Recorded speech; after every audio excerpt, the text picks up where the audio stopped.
थाना सदर फारूक आबाद में पुलिस तशद्दुद का एक और वाकया सामने आ गया।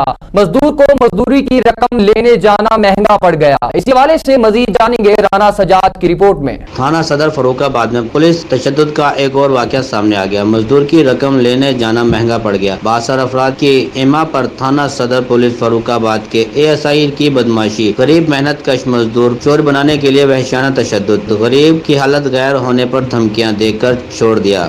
सलीम नामी शख्स ने ASI पर इल्जाम आयद करते हुए मीडिया को बताया कि वो अपनी मजदूरी की रकम साहब मोची से लेने गया तो इसने मुझे बूटे रहमानी के भट्टे पर बुलाया और साथ ही पुलिस लेकर बासर अफराद से मिलकर यहाँ पर शदीद तशद्दुद किया और फिर ASI जावेद के हवाले कर दिया, जो बूटा के कहने पर मुझ पर नाजायज चोरी का झूठा इल्जाम लगा रहे हैं। मैं बेकसूर हूँ। 2 दिन मुसलसल उल्टा लटका कर लोहे के राड और छितरों से शदीद तशद्दुद करता रहा, जिसके जख्मों के निशानात भी वाज़ा देखे जा सकते हैं और मुझे ASI जावेद ने अपनी दोस्त को खुश करने और अपने दबदबे के लिए नाजायज बगैर किसी मुकदमे या दरख्वास्त के हवालात में बंद किए रखा। कैमरामैन टीम के साथ राना सजाद, राज न्यूज़, फारूखाबाद।